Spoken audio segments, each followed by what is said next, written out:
Thank you, Tom.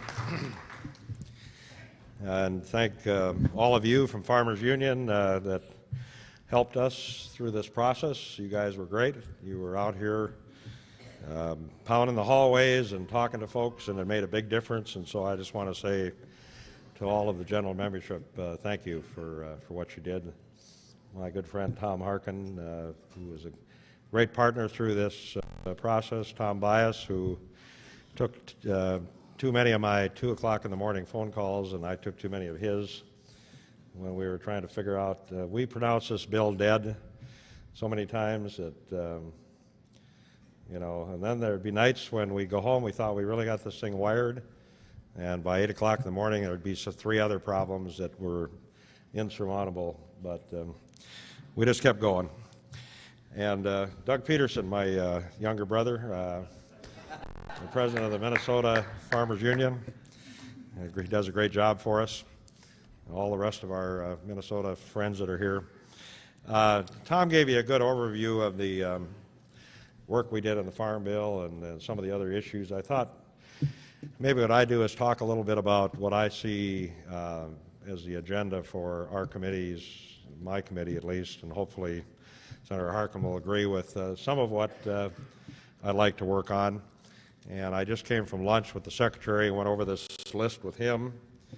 So maybe that'd be a good thing to talk about. Since the Farm Bill was completed, I thought I was going to be able to put my feet up in the desk and take a break. And then, wheat prices went to $8, and the commodity markets and oil went through the roof. And so we got involved in working on a bill on the speculation that was going on in our commodity markets. And we've worked on that through the summer and passed a bill out of the House in September. And the President threatened to veto it if it ever got any further, which didn't. But, we knew there was a big problem when all this money was coming in from Wall Street into the commodity market from the pension funds and so forth. And believe it or not, I'm still getting emails from people that are having seminars trying to convince folks that pension funds should be invested in the commodity market. Now, if you ever heard a crazy damn idea, that is one, I'm telling you. Because your pension assets have to be exposed to the commodity market along with everything else. I mean, it's a fancy way of saying they're going to fleece some more money out of you for their commissions than they've already done before they run off to the Bahamas. But anyway, we put a bill together, and then, of course, it wasn't a week or two later that the financial markets collapsed. And so we got to looking into a little more than just the speculation going on in the commodity markets, because these credit default swaps that have been going on and are part of this financial problem, they're basically what they are is everybody says they're so complicated that nobody understands what they are, but it's actually pretty simple. What it is, it's just a guarantee of a corporate, the principle of a corporate bond is basically what it is. And but the problem was it was layered on top of 2 or 3 or 4 other guarantees, and these people expected they never have to pay it. So they thought it was free money. So they had another way that they could make some money, charge some fees, and pay some more bonuses. And it was never, the guy at AIG convinced the CEO that, this was never, there was no, there wasn't even 1/100% chance that they'd have to pay off. And they believed it. It's not just AIG. There's a lot more. AIG is actually a small part of this market. And we have unwound, there was about $60 trillion in this market.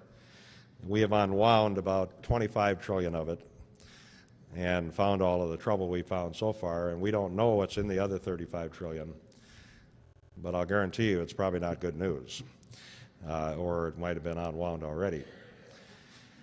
So After the election, we went to Europe, spent a week over there, the committee did, and met with all the bankers, all the regulators in Europe, because whatever we do here can't just be done in the United States, because this is going on all over the world, and actually the Europeans are more on the hook for these CDSs than we are in the United States. And just so you're aware, just about every single dollar of this money that went to AIG, it didn't just disappear. It went to the counterparties in these credit default swaps. And Goldman Sachs got, I don't know how much, but quite a bit of this money. Bank of America, all the normal suspects were on the other side of these deals, and they're being bailed out with your taxpayer money. So one thing we're trying to do is to make sure this never happens again. And so I introduced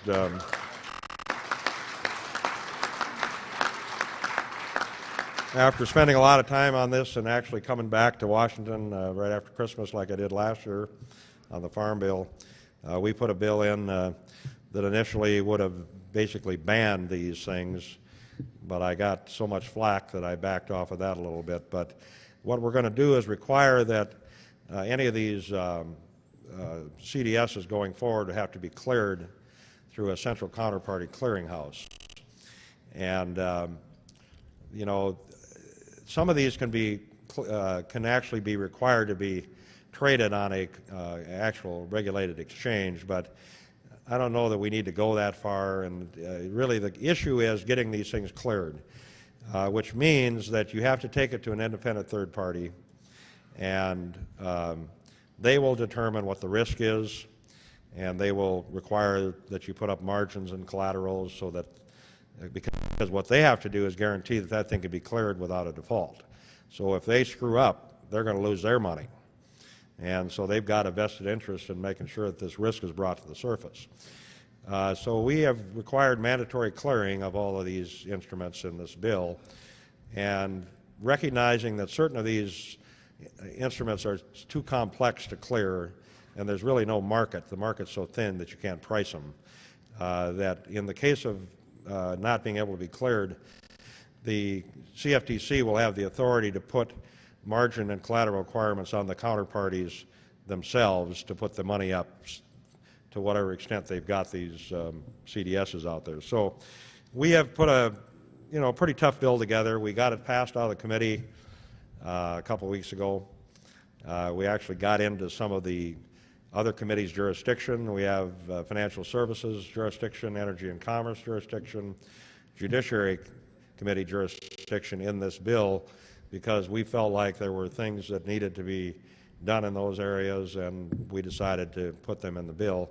One thing, the CFTC doesn't have the authority to press criminal charges against these guys.